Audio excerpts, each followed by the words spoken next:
Bonjour à tous. La semaine dernière, on a découvert que le spin est une propriété quantique essentielle des particules.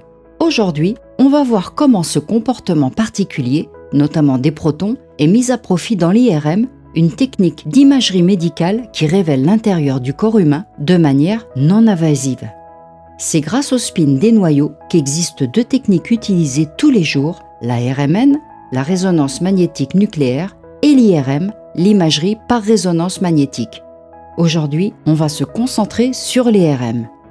Quand on place un patient dans l'aimant énorme d'une IRM, tous les noyaux qui ont un spin non nul vont réagir au champ magnétique. Certains vont s'aligner dans le sens du champ et d'autres à contresens. En pratique, l'IRM repose surtout sur les protons de l'eau, c'est-à-dire l'hydrogène H1 de spin demi, qui sont partout dans le corps, surtout dans l'eau des cellules. Et on sait que l'eau représente 70% du corps humain. Mais on utilise aussi d'autres noyaux selon ce qu'on veut voir. Le carbone 13, qui a un spin demi, le fluor 19, de spin demi aussi, le phosphore 31, qui a également un spin demi, ou le sodium 23, qui a un spin de 3 demi. Si les noyaux ont un spin nul, il n'y a pas d'IRM possible. Mais comment ces protons à spin demi permettent-ils de créer une image médicale ? Tout commence par leur comportement dans un état naturel avant même d'allumer la machine IRM. Sans champ magnétique externe, tous les spins des protons sont orientés dans des directions complètement aléatoires. Environ 50% spin haut et 50% spin bas, donc l'aimantation globale est nulle. Comment est constitué cet appareil ? L'IRM repose d'abord sur la bobine de polarisation, un aimant supraconducteur, c'est-à-dire un fil électrique enroulé en hélice en forme de longue bobine. En étant parcouru par un courant, cette bobine génère le champ magnétique principal B0, extrêmement puissant et homogène. Environ 1,5 Tesla pour les machines courantes, jusqu'à 7 Tesla et même 11,7 Tesla pour la recherche. Pour rester supraconductrice, elle doit être refroidie par de l'hélium liquide dans un cryostat. L'homogénéité du champ B0 est essentielle pour obtenir des images de qualité. Si le champ variait d'un endroit à l'autre, les fréquences de résonance des protons varieraient aussi, ce qui brouillerait complètement l'image et rendrait le codage spatial impossible. À l'intérieur de cet aimant supraconducteur, on trouve les bobines de gradient qui produisent des champs bien plus faibles. Elles sont au nombre de 3, alignées selon les axes X, Y et Z. Leur rôle est de produire de légères variations du champ magnétique principal afin de localiser précisément les signaux dans le corps. La bobine de gradient X est orientée de gauche à droite par rapport au patient. Quand on active un gradient positif en X, le champ magnétique augmente progressivement de gauche à droite. La bobine de gradient X est composée de 4 bobines, 2 en forme de selle placées au-dessus du patient et 2 bobines identiques placées en dessous de lui. La bobine de gradient Y est orientée d'avant en arrière selon l'axe ventre-dos du patient. Il y a également 4 bobines en forme de selle mais tournées de 90 degrés par rapport à X. Et enfin la bobine de gradient Z est orientée de la tête aux pieds selon un axe longitudinal. Ces bobines ne sont pas en forme de selle mais de forme circulaire.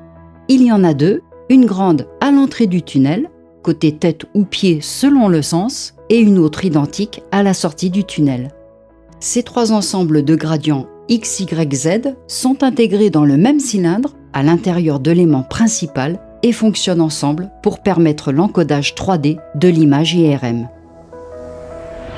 Autour de tout ça se trouve le patient. Les antennes radiofréquences sont placées autour de lui, donc entre le patient et les gradients.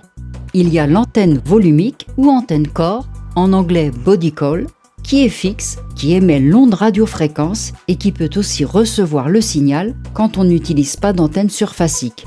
Elle entoure complètement le patient à environ 8 à 20 cm de la peau.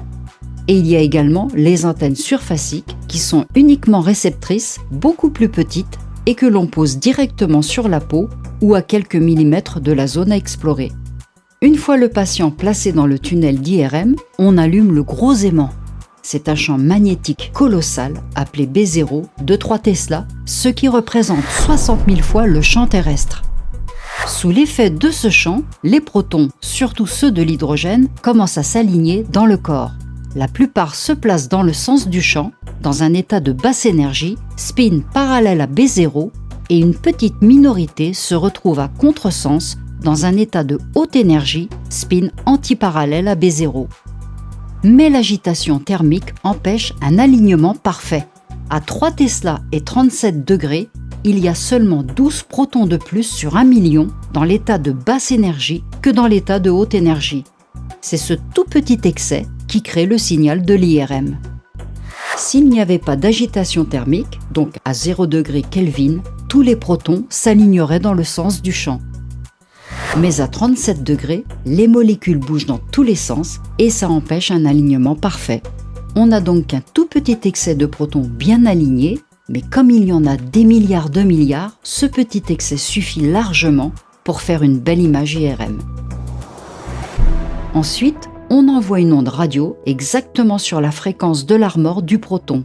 À 3 Tesla, cette fréquence est d'environ 128 MHz, autrement dit, les spins précessent 128 millions de fois par seconde autour du champ magnétique B0. Cette onde arrive avec précisément l'énergie nécessaire pour faire basculer les protons de l'état bas, parallèle à B0, vers l'état haut, antiparallèle à B0. C'est la résonance. Les protons absorbent l'onde radioélectrique quand elle a exactement la bonne fréquence, la fréquence de l'armor. On peut comparer ça à un enfant sur une balançoire qui reçoit des petites poussées exactement au bon moment. Cela lui permet de monter de plus en plus haut. Si les poussées sont à la mauvaise fréquence, elles se contrarient ou n'ont aucun effet et la balançoire finit par s'arrêter. En IRM, c'est pareil. Seule la fréquence précise fait basculer les spins des protons. On règle la durée de cette impulsion pour qu'elle fasse exactement un quart de tour au spin. On parle d'impulsion à 90 degrés produite par l'antenne radiofréquence. Les gradients restent éteints pendant cette impulsion. En une fraction de milliseconde, toute l'aimantation nette du corps pivote d'un coup. Et c'est cette aimantation qui continue de tourner à 128 millions de tours par seconde qui émet le signal radio que les antennes de l'IRM captent pour construire l'image. Quand l'onde radio s'arrête, les spins reviennent doucement à l'équilibre.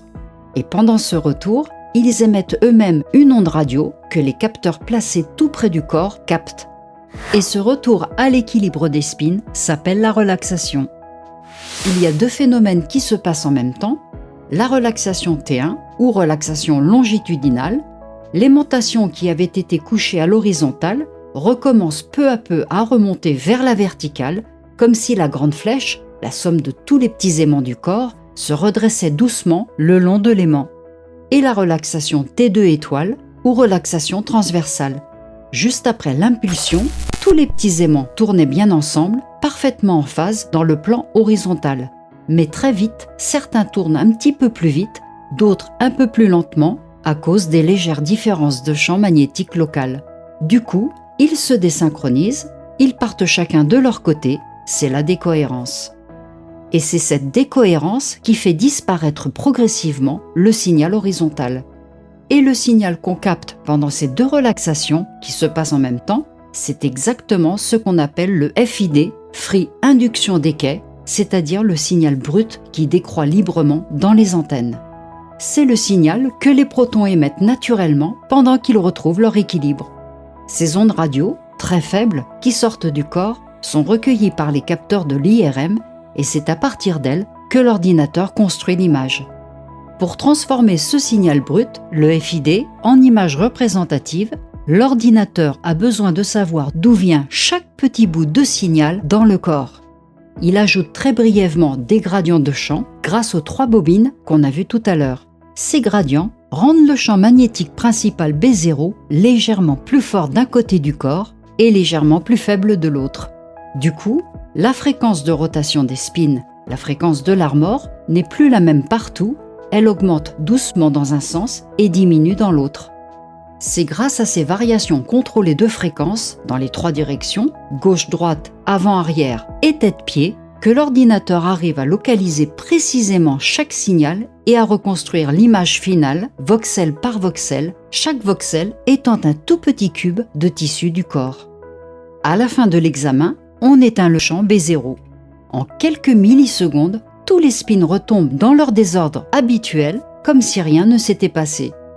L'IRM n'utilise aucun rayonnement ionisant et ne laisse aucune modification durable dans le corps. Elle ne fait que jouer temporairement avec les petits aimants naturels que sont les noyaux atomiques. À savoir que plus le champ B0 est puissant, 7 Tesla ou plus dans les machines les plus récentes, plus les images sont précises et détaillées. Et c'est pourquoi on voit aujourd'hui des vaisseaux minuscules, des fibres nerveuses, des zones du cerveau qu'on ne pouvait même pas imaginer il y a 20 ans.